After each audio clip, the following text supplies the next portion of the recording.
Hi, everybody. So for our video, we're going to talk about symbolic interactionism theory, but specifically dynamics of communications in the family. My name is Emily Trow. And I'm Amber Majdali. To start out, we are going to be sharing a quote from Herbert Bloomer, who is a researcher, and he wrote a book on symbolic interactionism. And the quote says, quote, Society and social interactions are shaped by how individuals interpret their meanings through symbols. So the first assumption that we wanted to discuss is as people come into contact with different things and experiences, they interpret what's being learned. It's important to have this assumption, especially with the dynamics of family communication, because every communication, every aspect of communication, every interaction we have does involve interpretation. We have a video that we wanted to show from Everybody Loves Raymond, where there's a situation between the parents and a child, and trying to understand what's going on, understand what maybe is frustrating the child, and just showing different key aspects of verbal and nonverbal communication to create a positive interpretation for both the parents and the child. Believe this. Why did you do this, Allie? This is terrible.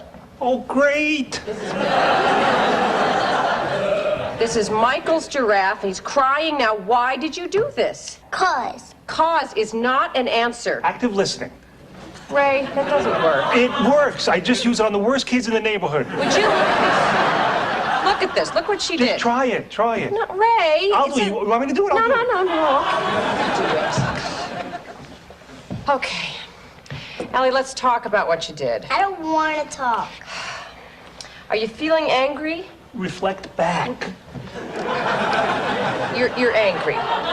Yes. Okay. But it's not okay to rip up toys when we're angry. Judgmental.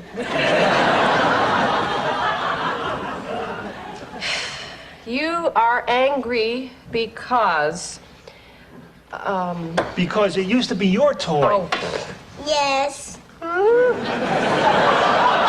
like Michael and Jeffrey. I see. You think that Mommy and Daddy pay too much attention to Michael and Jeffrey. Ray, okay, I was handling this. They get everything. Right, and you're upset because we gave them your old giraffe.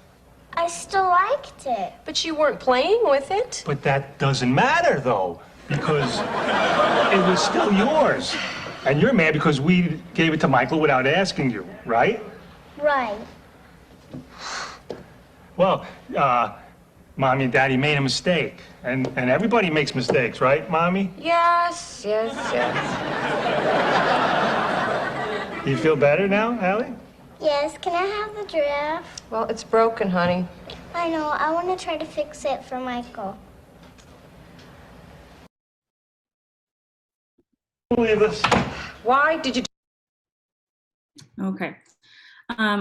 A big part of this assumption, some of the aspects of this function that are important are that to remember that people are actors and reactors. They don't passively respond, but there's always going to be active choosing.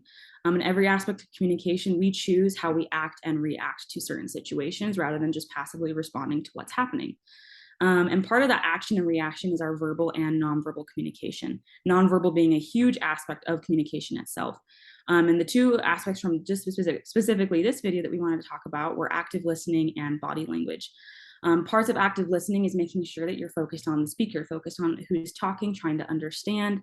You reflect back and you avoid being judgmental. And you could see that in the video when the father was trying to reflect back and trying to make sure that the parents understood what she was feeling and why she was feeling that way.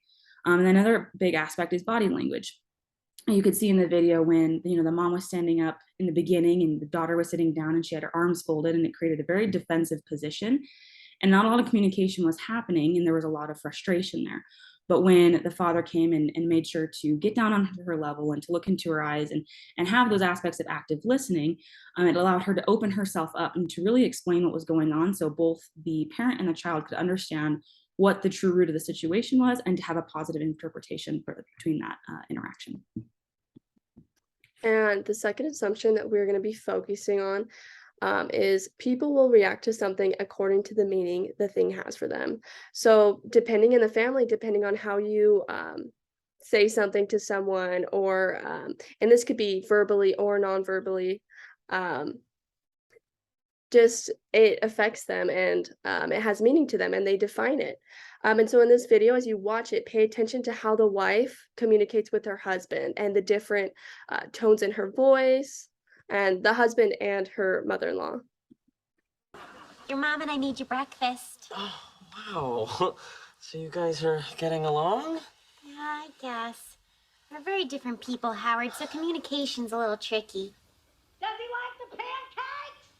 He didn't try them yet! Is there any butter? It's butter-flavored syrup. So, what's the word? He wants butter! It's butter-flavored syrup! I just told him that!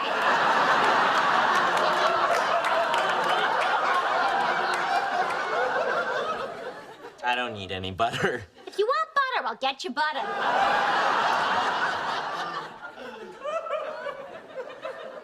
Well, I guess I'll cut these by myself.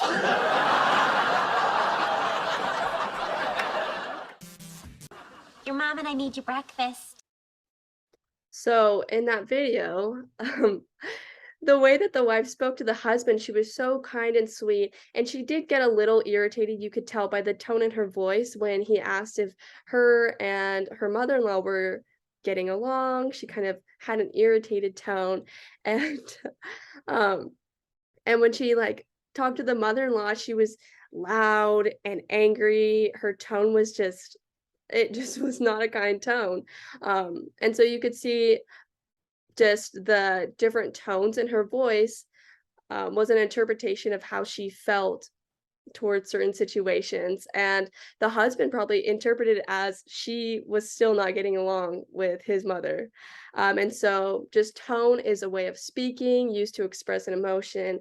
And in this example too, she uses verbal communication, which is when she's speaking, but her nonverbal communication is the tone of voice she is using. And it's just kind of saying it all. And one critique for symbolic interactionism is that different key concepts are difficult to understand and hard to research. And this was made by Stryker, the research person from the book named Stryker. But this is no longer valid because there's been extensive research that has been done to help understand these key concepts and define them. And another critique is that the ideas and concepts don't align to just one main theory, like other theories, like the social exchange theory usually has one main idea and theory, but symbolic interactionism has multiple ideas and concepts that go along with it. And some scholars like that, and other scholars don't like the vagueness of it. The final critique we wanted to talk about was that this theory, the critique is that the theory didn't give enough attention to the importance of the emotions of the individual as well as the role of the unconscious. Though through extensive research, it does show that parts of the theory do give specific credit to emotions, and emotions are kind of the face of, driving reactions and actions of people. But as it's kind of said in the second critique, is that there are many ideas and concepts from this one theory. So it is shown that there are definitely many concepts of the theory that do give credit to the emotions of the individual specifically, but there still are some that maybe do not support or acknowledge emotions as well. Sweet, thank you. That's it, and here are our references.